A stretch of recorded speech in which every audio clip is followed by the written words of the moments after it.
Welcome, traveler, to the sanctuary of Asklepios, a place of rest and healing. The sanctuary of Asklepios is an amazing place, even for those with only a passing interest in medicine.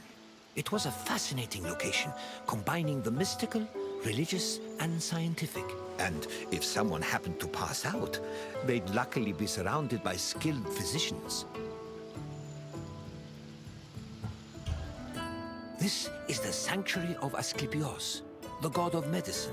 It was here that the sick and weary came, seeking cures for their ailments. Sometimes the medical practitioners provided the cures, and sometimes the healing came from the gods themselves. This tour will help explain the inner workings of the sanctuary, as well as the unique way the Greeks approached medicine.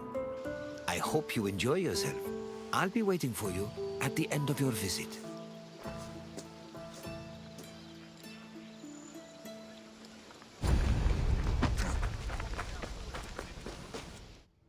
The ill and infirm came to this sanctuary to pray and offer sacrifices to Asklepios, the god of medicine. According to myth, Asklepios was once a mortal physician who eventually became a god. He had many sanctuaries across Greece, but the most famous was in Epidauros. When pilgrims passed through the entrance of the sanctuary, they could read this inscription: "When you enter the abode of the god which smells of incense, you must be pure, and thought is pure when you think with piety."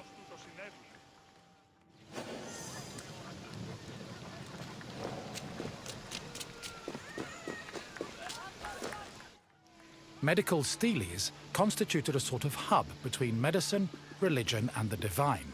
They were slabs with inscriptions that praised Asklepios' virtues and merit, and described his methods of healing. The inscriptions relayed the dreams patients had within the Abaton, one of the most important buildings in the sanctuary. The steles outlined the patient's name, their disease, and how they were cured by Asklepios. They were probably written by the sanctuary's priests, or at least under the priest's supervision. Asklepios was a complex deity. In addition to being a god, he was also a trained physician and disciple of the centaur Chiron.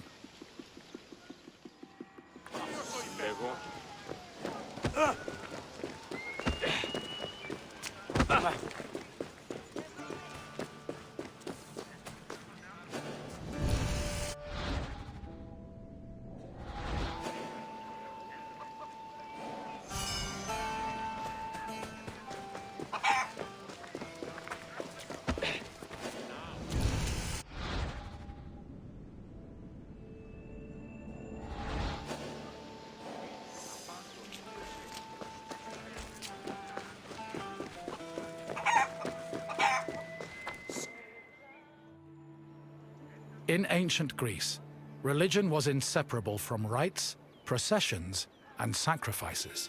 This was no different in Epidauros, and visitors to Asklepios' sanctuary needed to prepare themselves accordingly. Pilgrims cleaned themselves in order to be pure, then offered Asklepios food like honey cakes, cheesecakes, baked meats, and figs. The food was placed on the sanctuary's holy table, where it was presumably later taken by priests. After the preliminary offerings, visitors were allowed to enter the Abaton, where they would hopefully encounter Asklepios in a dream. Medical steles also mention that healed patients sometimes gave additional offerings to Asklepios as thanks for being cured.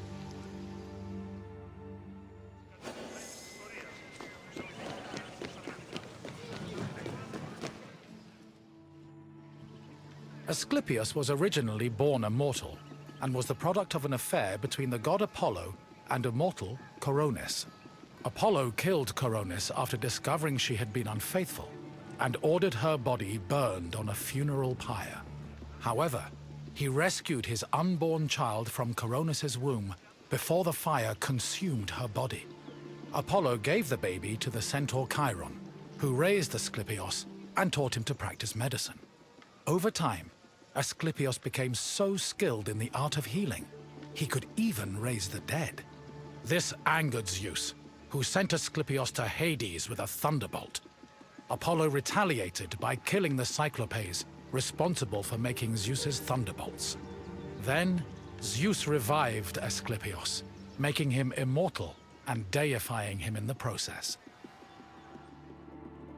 In sculptures, pottery, mosaics, and coins, Asklepios was portrayed holding a staff intertwined with a sacred snake. The staff is a symbol of medicine that still endures to this day.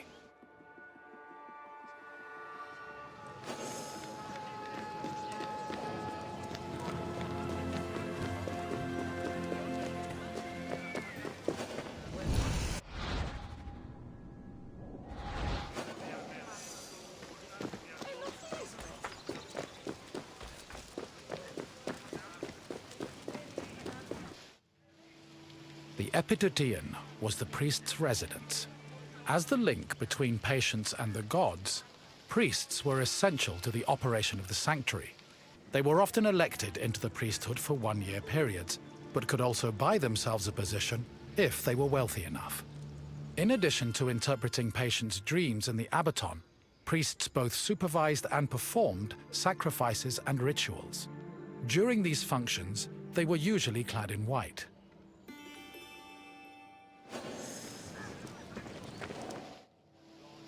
The Epidauros was the priest's residence. As the link between patients and the gods, priests were essential to the operation of the sanctuary. They were often elected into the priesthood for one-year periods, but could also buy themselves a position if they were wealthy enough. In addition to interpreting patients' dreams in the Abaton, priests both supervised and performed sacrifices and rituals. During these functions, they were usually clad in white.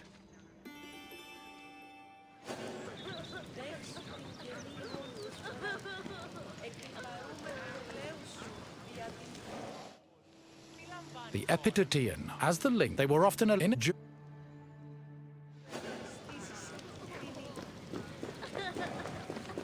Τι τούτο είναι?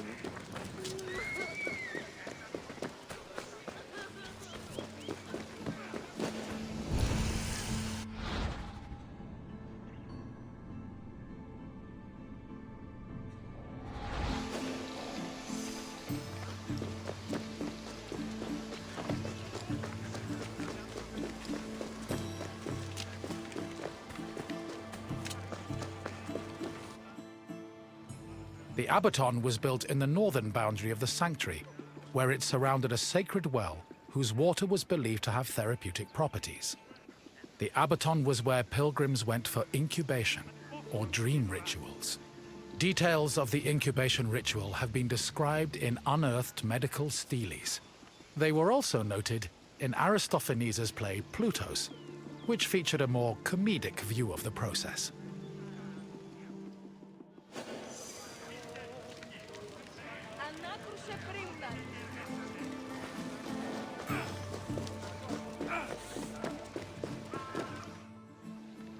Incubation was the dream ritual pilgrims experienced in the Abaton. After completing the necessary preliminary rituals, pilgrims were allowed to enter the sacred building, where they lay prone. As they took in the smell of burning incense, the sanctuary's priests extinguished the oil lamps and asked them to sleep in silence. Once they were asleep, Asklepios would appear in their dreams and give his medical advice. The advice included diet and treatment recommendations, as well as requests for specific offerings or religious rituals.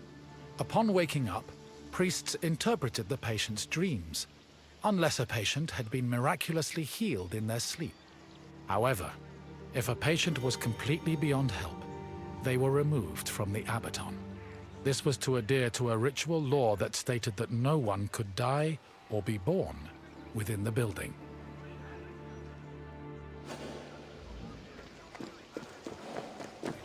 I see you've completed the tour.